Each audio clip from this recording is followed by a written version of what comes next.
মসজিদ, অ্যাঙ্গুলিয়া মসজিদ। রাস্তার ওই পাশে অ্যাঙ্গুলিয়া মসজিদ, আর এই পাশে হচ্ছে এই যে একটা গলি, সামনে অনেকগুলো দোকান আছে। এই গলিটা সানডে মানে রবিবার অনেক ব্যস্ত থাকে, পা ফেলার জায়গা থাকে না। সো এই গলিতে 2010-এ আমার সাথে একটা ঘটনা ঘটছিল, সেই ঘটনাটা শেয়ার করব, সেজন্য ভিডিও করা। আসসালামু আলাইকুম, সবাইকে শুভেচ্ছা জানিয়ে শুরু করছে একটা ভিডিও। আজকে ভিডিও টপিকটা হচ্ছে কিছুটা সতর্কতামূলক এবং ইনফরমেশনমূলক। ভিডিও শুরুতে আপনারা যে ভিডিওগুলো দেখেছেন, যে জায়গাটা দেখেছেন, এটা আপনারা যারা সাডেনলি চিনতে পারবেন না তাদের ক্লিয়ার করে দিচ্ছে। এটা মোস্তফা প্লাজার সামনে যে অ্যাঙ্গুলিয়া মসজিদটা আছে, অ্যাঙ্গুলিয়া মসজিদের যে সিগন্যালটা আছে, অ্যাঙ্গুলিয়া মসজিদ থেকে মোস্তফা প্লাজার দিকে আসতে এই যে রাস্তাটা পার হয়ে যে সিগন্যালটা, এবং এখানে যে লাইনে যে দোকানগুলো, এই যে আপনার সেয়ন অথবা এই যে আর্টিস্টি, এই দোকানগুলো, যে অনেকগুলো দোকান আছে, কাপড়ের দোকান প্লাস আর অনেক ধরনের, এই দোকানের যে গলিটা, এই গলিটা সম্পর্কে একটু কথা বলতাম। এটা আমার একটা ব্যক্তিগত অভিজ্ঞতা থেকে, আমার নিজের অভিজ্ঞতা থেকে, এটা অনেক আগের ঘটনা, 2010-এর একটা ঘটনা আমি আপনাদেরকে বলি। সতর্কতামূলক যেটা, সেটা হচ্ছে এই গলিতে আপনারা যখন পাবলিক হলিডে, সানডে এবং ব্যস্ততম দিনগুলোতে এই জায়গা দিয়ে যাবেন, এই গলিগুলো দিয়ে এই দোকানগুলোতে ঢুকবেন, তখন আপনাদের ওয়ালেট এবং আপনাদের মোবাইলগুলো সতর্কভাবে সাবধানে রাখবেন। কারণ এখানে পিকপকেট হয়, এখানে পকেটমারি হয়, যেটার বাস্তব আমার সাথে ঘটেছিল, সেটা আমি আজকে শেয়ার করতেছি আপনাদেরকে। তবে এটা অনেক আগের ঘটনা, 2010-এর ঘটনা। আমি এখন আপনাদেরকে বলতেছি কারণ এখনও সবসময় জায়গা দিয়ে জ্যাম থাকে, অনেক ব্যস্ত থাকে এই জায়গাটা, অনেক মানে পাবলিক হলিডেতে অনেক জ্যাম থাকে, এখানে আপনার হাঁটা চলার জন্য জায়গা থাকে না। তো এই সুযোগটাই নেয় পকেট যারা করে আর কি, যারা পকেটমারি করে।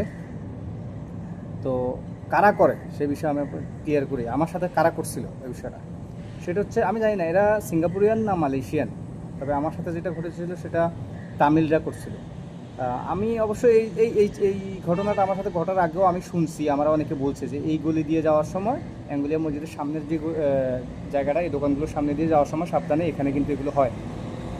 ওকে, আপনাদেরকে ক্লিয়ার করে বলি যে কিভাবে আসলে ঘটনাটা ঘটে এবং কী সিচুয়েশন তৈরি হয় সেখানে। তো আমার মনে পড়ে 2010-এর দিকে আমি ওখানে গেছিলাম এক হলিডেতে। তো কী যেন কিনবো, ওইগুলো দিয়ে যাইতেছিলাম। আর সচরাচর ওখান দিয়ে মানুষ চলাফেরা করে, যত জ্যামই থাকুক ওখান দিয়ে মানুষ চলাফেরা করে, অ্যাঙ্গুলিয়া মসজিদের সামনে ওখান দিয়ে। তো এমন হচ্ছে আমি একটা 3/4 পরে গেছিলাম, যেটা দুই পাশ দিয়ে পকেট থাকে। আমার মোবাইল এবং আমার ওয়ালেটটাও 3/4 হাঁটুর পাশাপাশি যে পকেটটা, ওই পকেটে ছিল। তো আমি হঠাৎ মাঝখান বরাবর যাওয়ার পরে খেয়াল করলাম যে এত জ্যাম লেগে আছে। আমার সামনে বরাবর একটা ছেড়ি বলতে একটা বয়স কেমন হবে, হয়তো 25-30 হবে, এরকম মোটা একটা তামিল মহিলা। আর আমার পিছনে 2-3টা তামিল ছেলে। তো আমি যে যাইতেছি, আমার পিছন থেকে আমি একবার খেয়াল করছি যে আমার পিছনের ছেলেগুলো আমার গা ঘেঁষে ঘেঁষে হাঁটতেছে, এবং প্রচুর জ্যাম, আমিও কোনো দিকে মুভ হইতে পারতেছিলাম না। তো হঠাৎ করে সামনে থেকে ওই মেয়েটা আমার একদম শরীর বরাবর চলে আসলো এবং সে কোনো দিকে ছড়তেছে না, সে কেবলই আমার গা বরাবর গা ঘেঁষে দিয়ে মানে সামনের দিকে চলে আসতেছে। তার বুকের সাইডে আমার গা একদম ঘষা খাবে এরকম টাইপের অবস্থা। তো আমি কেবলই পিছনে যাওয়ার চেষ্টা করি, কিন্তু পিছন থেকে ওগুলো যে 2-3টা তামিল আছে, ওরা আমার পিছনে যাইতে দিতেছে না। আর মানুষ তো চারপাশ দিয়ে খালি যাইতেছে ঠেলাঠেলি করতেছে, আমি কোনো দিকে মুভ হইতে পারতেছি না। হঠাৎ খেয়াল করলাম মেয়েটা এমনভাবে আমার গায়ের দিকে উঠতেছে, মানে আমার মনোযোগটা নষ্ট করার জন্য, যে আমি যেন মনোযোগ হারাই ফেলি, আমার মনে অন্য কোনো কিছু আসলে এই ফাঁকে কাজটা করবে। তখন হঠাৎ আমার মনে হলো কি আমার পায়ের মধ্যে মানে কারো হাত লাগছে। ঠাস করে আমি পায়ের দিকে আমার হাত নেওয়ার পরে দেখি যে আমার পকেটে মেয়েটার হাত, এবং তার হাতে আমার মানিব্যাগ, আমার ওয়ালেটটা। আমি যখন ওর হাত ধরে বলে হাতে ভাবে উঠেছি, উঠানোর পরে যে তুই এটা করতেছিস কেন, ওয়াই, তখন ঠাস করে আমার হাতের মধ্যে আমার ওয়ালেটটা দিয়ে দিল। যখন আমার হাতে দিয়ে দিল তখন আমি হতভম্ব হয়ে গেলাম, এবং আমি সে একটা নারী, আমি কীভাবে তার হাতটা আবার ধরি, আমি ধরার সাহস পাইতেছি না। কারণ আমি যখন ওরা প্রশ্ন করতেছি, থতমত খেয়ে আমার পাশ দিয়ে চলে যেতেছে, এবং আমার পিছনের ছেলে 2-3টা যখন দেখে ফেলছে যে না আমি ধরে ফেলছি তাদের সাথে এই মেয়েকে, তখন তারা আমাকে সাইড কাটে হাতে বাহু দিয়ে ধাক্কা দিয়ে এক সাইডের দিকে ঠেলা দিয়ে তারা সামনে চলে গেল, এবং মেয়েটা তাদের সাথে চলে গেলো। এবং এত ভিড়, আমি আর যে সামনে আগে তাদেরকে ধরবো বা আমার সাথে কেউ নেই, আমি একা ছিলাম।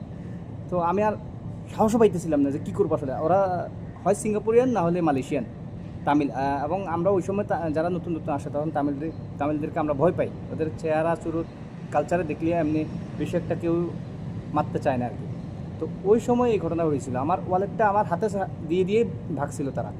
তখন মানে আমি বাস্তব প্রমাণ আমার যে আমি তখন বুঝলাম যে না, এখান দিয়ে আমি এরপর থেকে ওই গলি দিয়ে যদি আমার কোনো কারণে যাওয়া লাগে, আমি বিশেষ করে যাই না ওখান দিয়ে।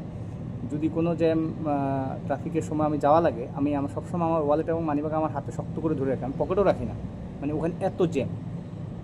তো আপনারা যারা ভিডিওটা যারা সিঙ্গাপুরে আছেন তারা যদি দেখেন বা আসার পরে দেখেন, বা কারোর সাথে যদি এরকম ঘটনা ঘটে থাকে, কমেন্ট করে জানাতে পারেন। আর কারোর সাথে না ঘটলেও আপনারা যারা ভবিষ্যতে এখান দিয়ে চলাফেরা করবেন, বলা তো যায় না, এখনও হয়তো বা তারা আছে ওই চক্রটা, কারণ ওখানে প্রচুর জ্যাম হয় এবং এগুলো তামিলরাই করে। সো সতর্ক করার জন্য এবং এই ইনফরমেশনটা শেয়ার করার জন্য।